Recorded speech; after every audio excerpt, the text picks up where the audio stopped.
Ayan mga katiborsya, ayan, nagantihan tayo ng ating kumarikoy. Ayan. Sabi ko, ayan o. Patulog-tulog kasi ako. Intusan niya ako mag-ano. Ayun, nagantihan niya ako. Antayin mo ang paghihiganti ko, Marikoy.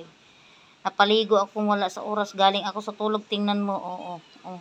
Mata ko na mula. Kasi nabigla ako sa tubig. So, ayan. Antayin mo ang higanti ko talaga. So, ayan mga katiborsya, panoorin niyo ang vlog niya. Ang paghihiganti niya sa akin. Sup mga kaparikoy, mga katiborsya. Natandaan yung prank ako ng parikoy na kakain kami sa labas. Ayan kasi inutusan ko na tumaligo pero nakatulog at ito na nga pinakialaman ko ang cellphone. Ayan, papasilip ko sa inyo. Tulog talaga yan siya.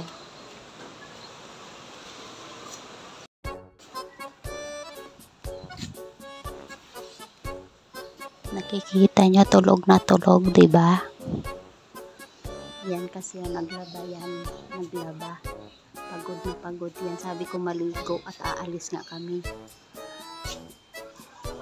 Gagawin natin, kukuha tayo ng tubig, buhusan natin para makaganti tayo.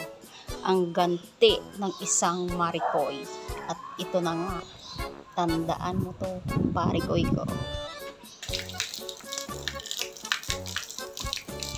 Ba, pasarap ng buhay, 'di ba? Sabi ko sa'yo maligo ka. Ba, sabi ko sa'yo maligo ka. Ba, sabi ko sa'yo maligo ka. Ba, sabi ko sa'yo maligo ka. Ha?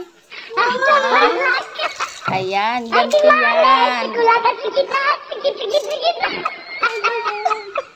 Uy, malamig.